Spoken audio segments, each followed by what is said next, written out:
Hello, in this video we show you how to replace the coolant and bleed the cooling system on Toyota Hilux. The car that I'm replacing the coolant on is Toyota Corolla Verso, but the procedure is very similar for this car.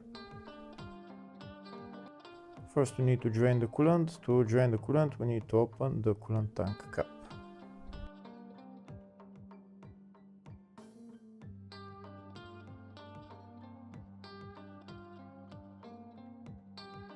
Next we're going to drain the coolant. On some cars the radiator has a drain plug, on others it doesn't have.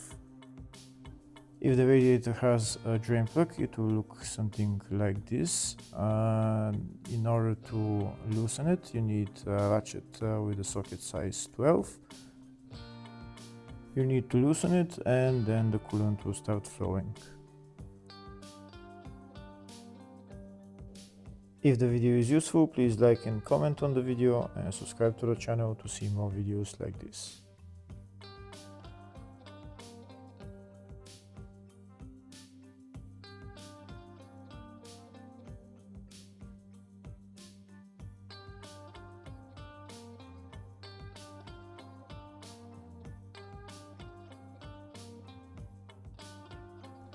Here you can see it started flowing, and when the coolant stops flowing then you can close off the drain plug. On some cars the radiator doesn't have a drain plug, so you need to disconnect the lower radiator hose.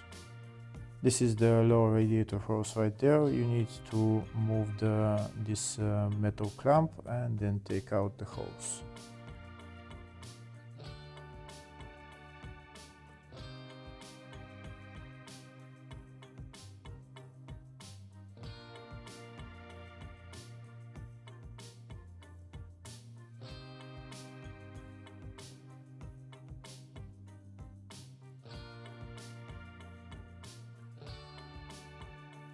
Once the hose is removed from the radiator, all the coolant will flow from the radiator.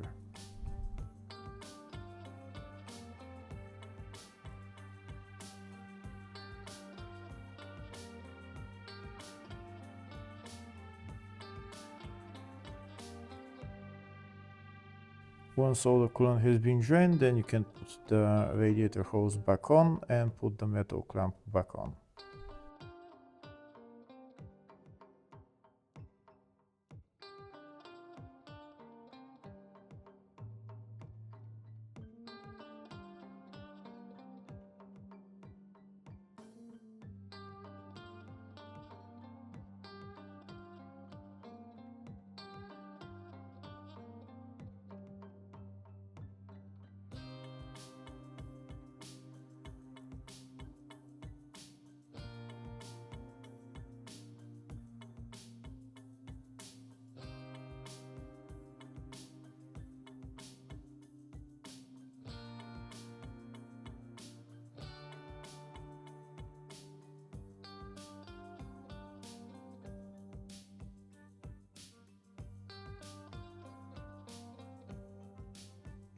Next we need to fill the cooling system with coolant and bleed the cooling system. To do that, first we're gonna go inside the car. We're going to turn the ignition on and then go to the heater and set the heater to the maximum temperature and the blower motor to the lowest setting.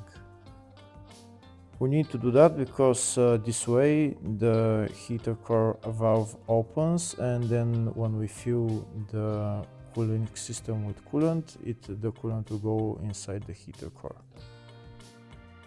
So again, we need to put it to the highest temperature and the lowest setting on the blower motor. Then we're going to turn the ignition off and fill the cooling system with coolant.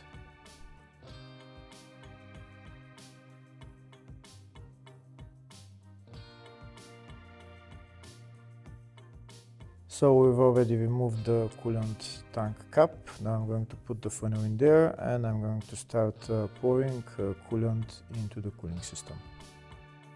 I'll pour coolant until it goes up to the maximum level. Then I'm going to start squeezing the radiator hoses so that we try to take the air out of the cooling system.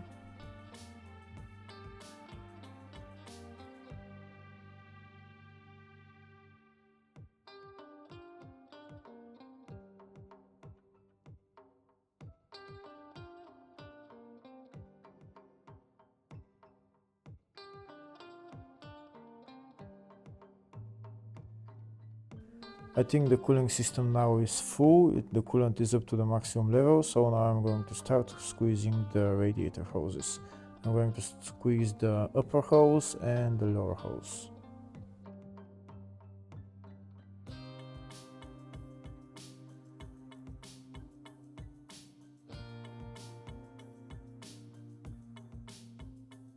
When we squeeze the radiator hose, when you look in there, you see air bubbles coming out, and you see how the coolant will start to drop.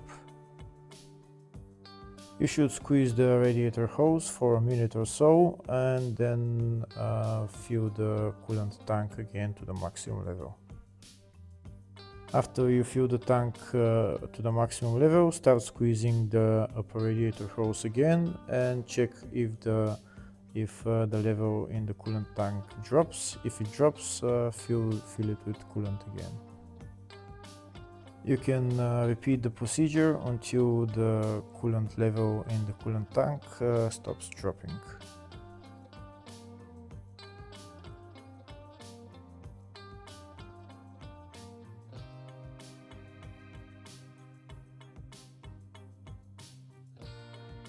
We can see the coolant tank is up to the maximum level, so now we're again going to squeeze the upper radiator hose and see if the level drops again.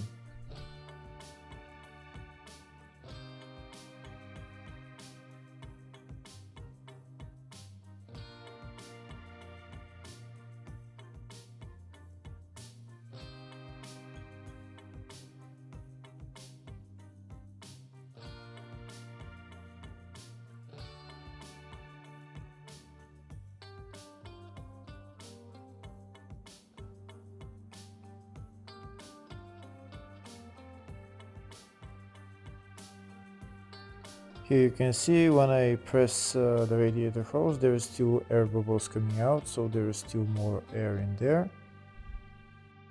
Once the coolant level in the coolant tank doesn't drop anymore, we're gonna go inside the car and start the car. Don't put the radiator cap on, just leave it out. So now we're going to start the car, and we're going to wait until it goes to normal operating temperature. Leave the settings in the heater to high temperature and lower setting on the blower motor. Now that the car is running, when you're looking into the coolant tank, you see some air bubbles still coming out. You might want to squeeze the upper radiator hose again for a couple of minutes, just to help it bleed the cooling system.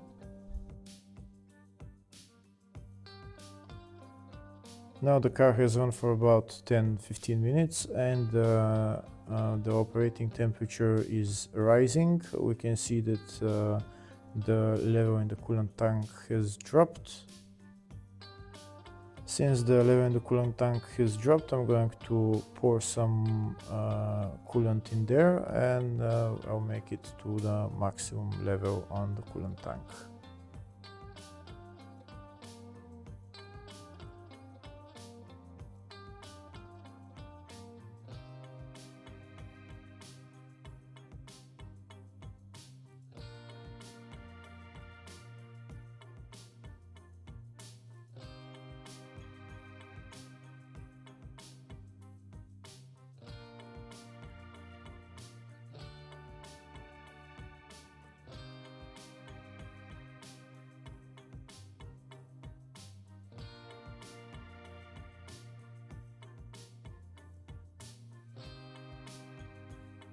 I'm again going to squeeze the upper radiator hose for about a minute or so, just to make sure to, if there is some more air in there, just to take it out.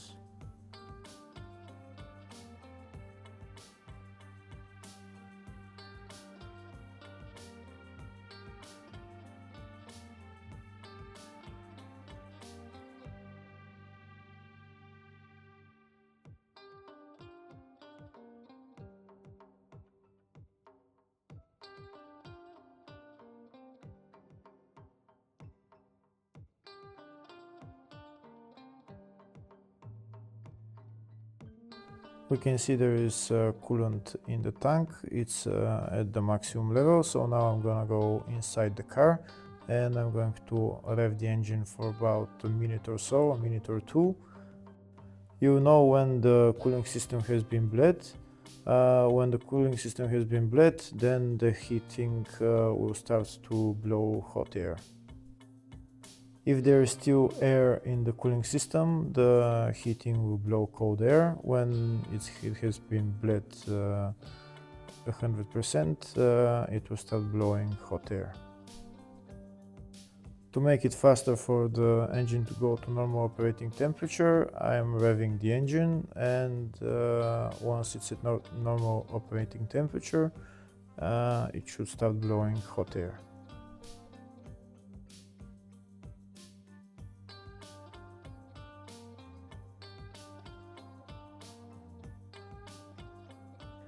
I think it's starting to blow hot air from the heater now, so I think the cooling system has been bled. So now I'm going to release the accelerator pedal and I'm going to turn off the engine.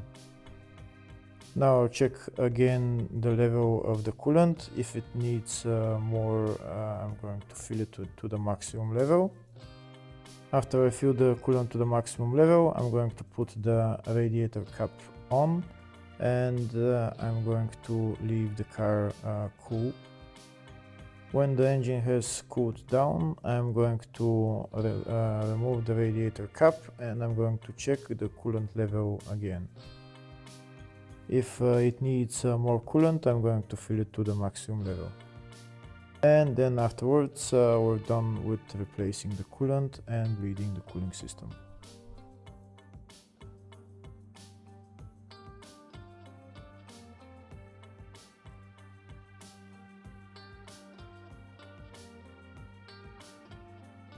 Next, I will show you the exact procedure in writing, step by step, of how to bleed the cooling system on this car.